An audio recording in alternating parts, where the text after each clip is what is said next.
David Sobel. I'm often asked the difference between a warranty deed and a quitclaim deed. Both convey or purport to grant title to property, but they're actually legal documents and they have very different legal outcomes. First, a warranty deed is a type of deed where the grantor guarantees that he or she holds clear title to a piece of property and that they have a right to sell or to convey it to a grantee. A quitclaim deed, on the other hand, is one in which the seller doesn't guarantee that he or she holds title to a piece of real estate. They can, a grantor or seller basically is quitting any claim of interest that they have to a property. That's where we get the name quitclaim deed. They may not have any interest in a property, but because they're not making any warranties, they have no legal responsibility to a grantee. So when is it appropriate to use a quitclaim deed? Well, attorneys and title companies most often use quitclaim deeds when we're transferring property between relatives or family members, such as a father to son, a mother to daughter. It can be used when a spouse or somebody's getting married or when spouses are divorcing. You pretty much know the people who you're dealing with and that you're hoping that you can trust them, that they own the property. So really no warranty deeds, no warranties are necessary. We also use quitclaim deeds in a real estate mortgage situation where we're correcting a title defect or an issue between the parties. Again, the parties are known to each other and also to the title company. So usually the quitclaim deed is used to take somebody off title, but it can also be used to make a minor correction to a legal description or a misspelling of a name. Also, if there's a notary defect, such as a date or a commission, we can correct that with a quitclaim deed. So again, with a quitclaim deed, title is transferred between family members most often, or it's used to clear a defect on title. If there is a defect or problem with the grantor's title at a later date, the grantee actually has no legal recourse against the grantor for any defect because, again, the grantor made no warranties or representations as to the marketability or the cleanliness or validity of title that's needed to convey a legal interest. The other type of deed, again, is the warranty deed, and warranty deeds provide the grantee with the greatest amount of protection concerning the validity of title. The grantee makes these warranties that they have the rights to transfer property free of any other claims to property. Otherwise, they're going to be responsible to the grantee to correct that defect. So in the warranty deed, there's actually 6 covenants that are implied. Covenants or promises, and they're made by the grantor to the grantee.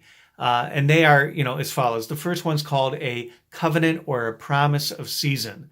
And the grantor basically covenants to the grantee that the grantor has title and possession of the property. So if the grantor has a lease on the property and they convey the property with a warranty deed, they're actually breaching the warranty because they really don't have possession of the property. Okay, see how that works? The second covenant is called a right to convey. And the grantor covenants to the grantee that the grantor can validly grant or convey the property. So again, if the grantor owned the property jointly with another party, you might need to have both parties to convey title. But if only one person signs off on the deed, guess what? It's going to be the grantor's responsibility to get that other person to sign off. The third covenant is called the covenant against encumbrances.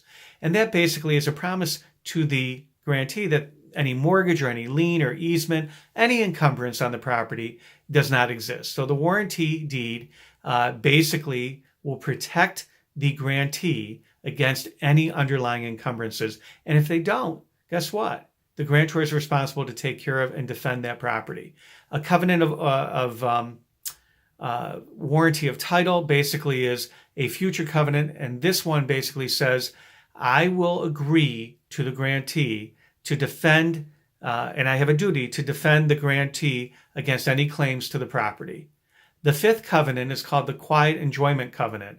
And this is one where the grantor covenants to the grantee that the grantee will have unimpaired use and unrestricted enjoyment to the property. So if there's an easement on the property and the grantor knows of this easement and it's going to interfere with the grantee's quiet enjoyment or use, the grantee can go after the grantor, and the grantor has to correct that issue. Finally, there's something called the covenant of future assurances. And that's where the grantor takes actions reasonably necessary to perfect the grantor's title. If there's an issue with regards to a legal description, if something was not done correctly with regards to a notary or a name, the grantor is going to take care of it. So the quitclaim deed comes again with none of these warranties, only the warranty deed. So if you're a buyer of a property, you're always going to want to strive to take a warranty deed. Whereas if you're a seller, you're going to rather, give a quitclaim deed to convey a property so that you don't have that high threshold of legal responsibility. Again, with a quitclaim deed, there's less legal responsibility, if any.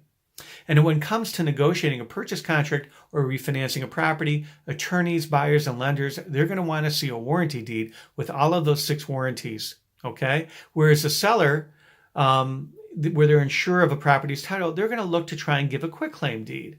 A lot of investors these days, they take quitclaim deeds. Sometimes a quitclaim deed and a warranty deed aren't even acceptable to either party. And so another deed that attorneys arrange is called a special covenant deed. And this is a conveyance where it doesn't have all the warranties in the deed.